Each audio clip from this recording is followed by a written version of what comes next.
بسم الله الرحمن الرحيم، والصلاة والسلام على أشرف المرسلين سيدنا محمد، طب القلوب ودوائها وعافية الأبدان وشفائها ونور الأبصار وضيائها، صلى الله عليه وعلى آله وصحبه وسلم.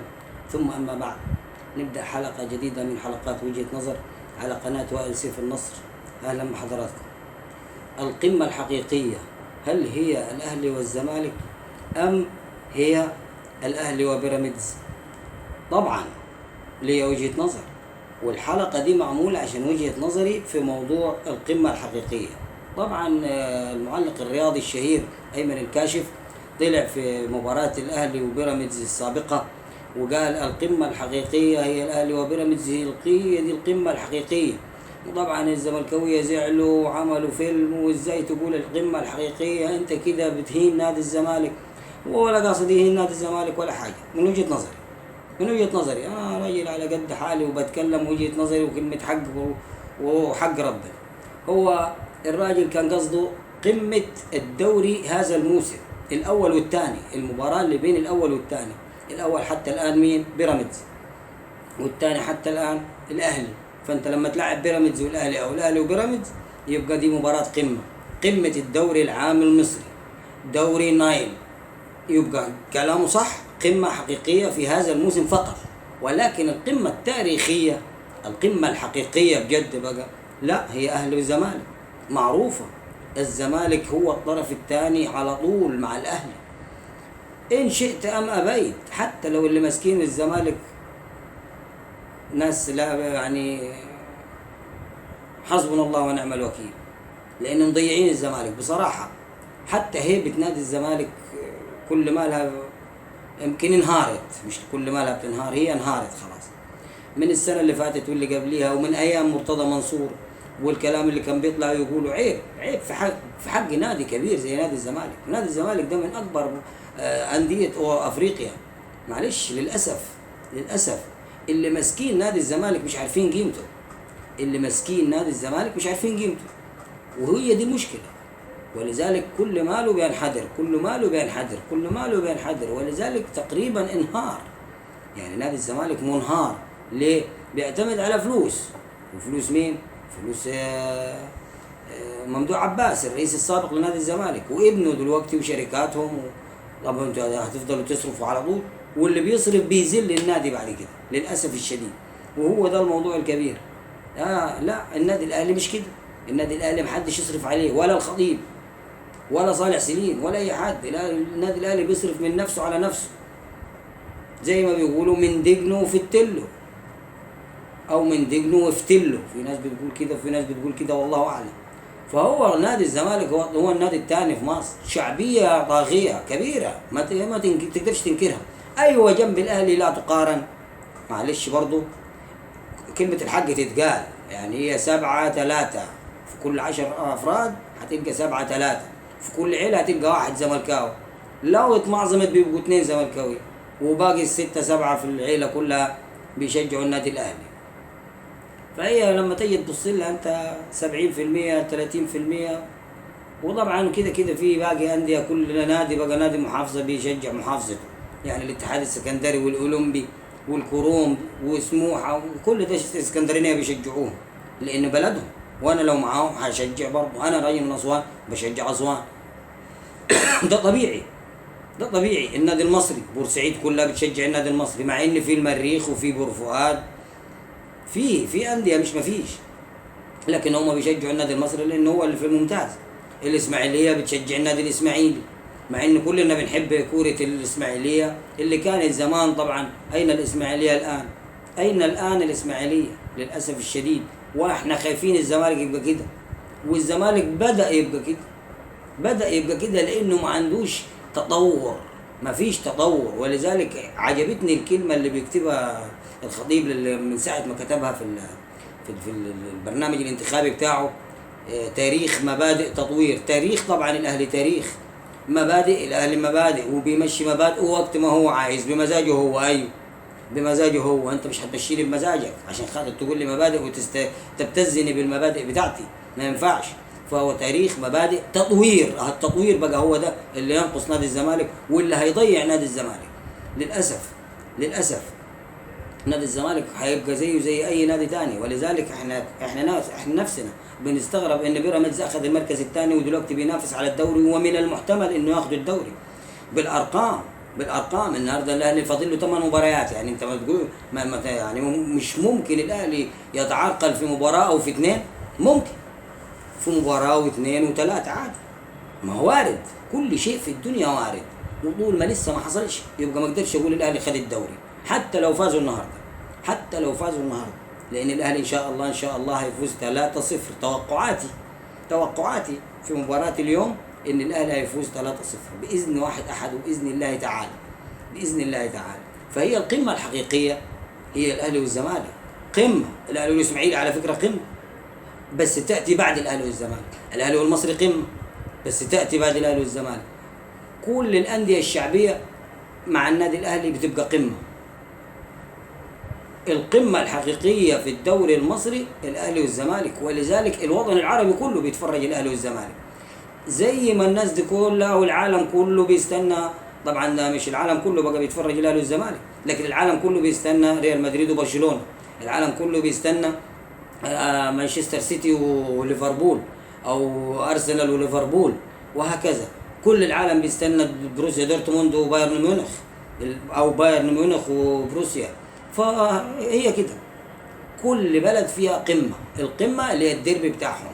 فاحنا نقول الاهلي والزمالك هو مباراه القمه، لكن في كل سنه ساعات بتتغير، يعني ممكن الاهلي تلقاه بيتنافس مع انبي في سنه من السنين عادي. نادي زد ده ما شاء الله انا شايفه بصراحه ربنا عامل الدوري عام، اول سنه ليه في الدوري، بس نادي نجيب ساويرس المستثمر المصري الكبير طبعا عامل فرقه بصراحه، بيصرف ولو كمل على نفس المستوى هينجز. ممكن، لكن عمره ما هيبقى قمه زي الاهلي والزمالك، لان الزمالك جمهور يا اخوانا، الجمهور الكوره للجمهور، والجمهور مصر كلها 106 مليون يقال، او 110 مليون، اقول 100 مليون. ال 100 مليون بيشجعوا اهلي وزمالك، مفيش ثالث.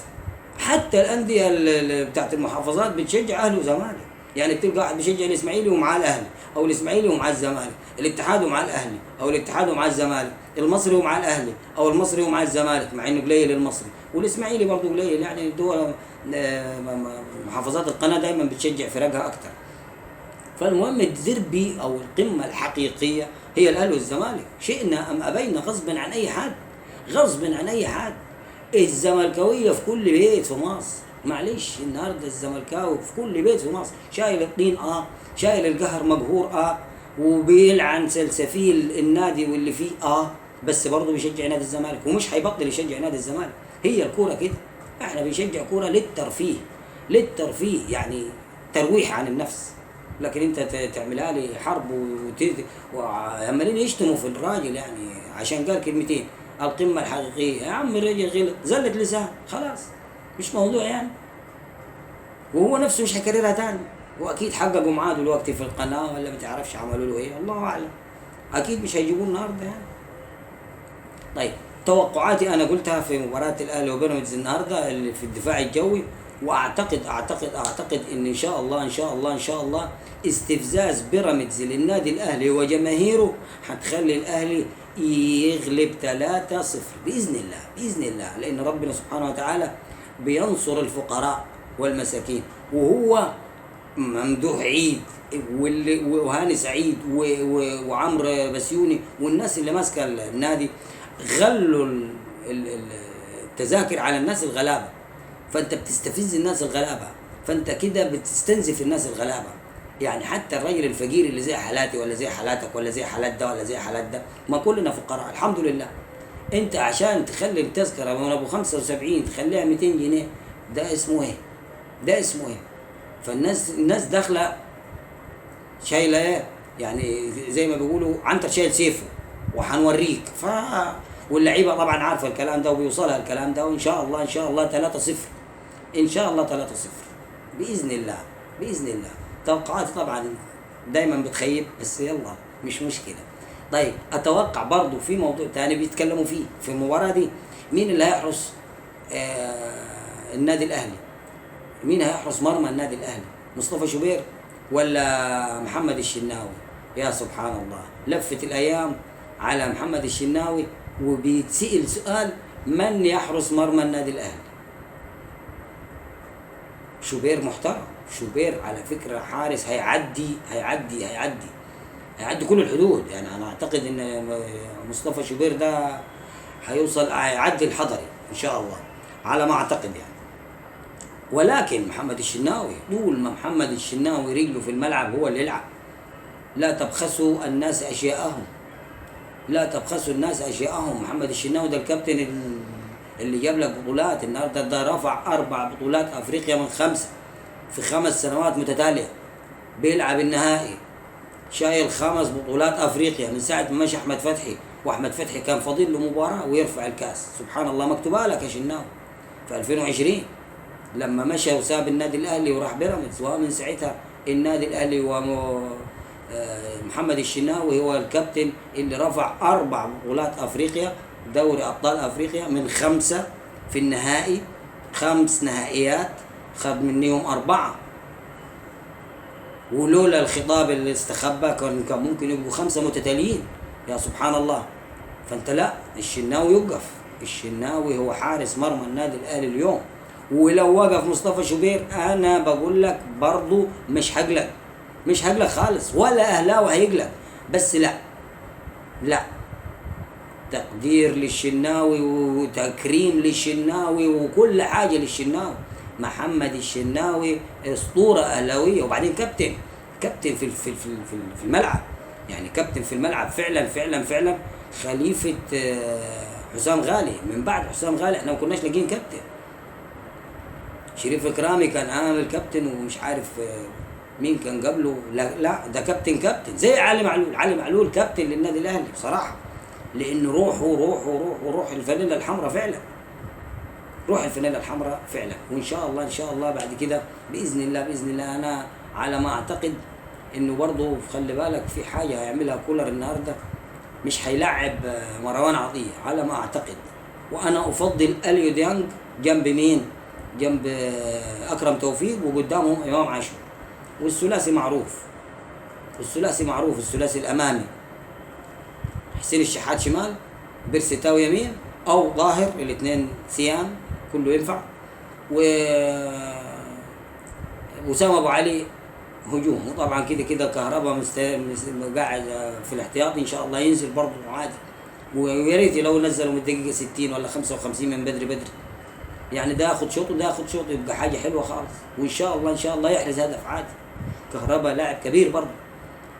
فده وجهه نظري في موضوع القمه الحقيقيه هي الاهلي والزمالك. غصب عن اي حد.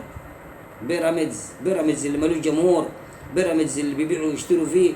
وبعدين في نادي زي بيراميدز ده، لو الراجل صاحب النادي صحى من النوم في يوم طلبت معاه كده، قال لك انا مش هلعب تاني، انا هصفي النادي وهنزل درجه تانيه وهبيع اللعيبه، محدش يقدر يقول له انت بتعمل ايه. ما وراهوش جمهور. قمه ايه اللي بيتحكم فيها فرد؟ دي مش قمه. لكن الزمالك الزمالك ما هيسيبوه يوقع ولا ينزل درجه تانيه، لانه وراه الدوله مع الانديه الشعبيه، الاهلي والزمالك والاسماعيلي اسمه ترسانة، حتى شركه الاسماعيلي والمصري والاتحاد.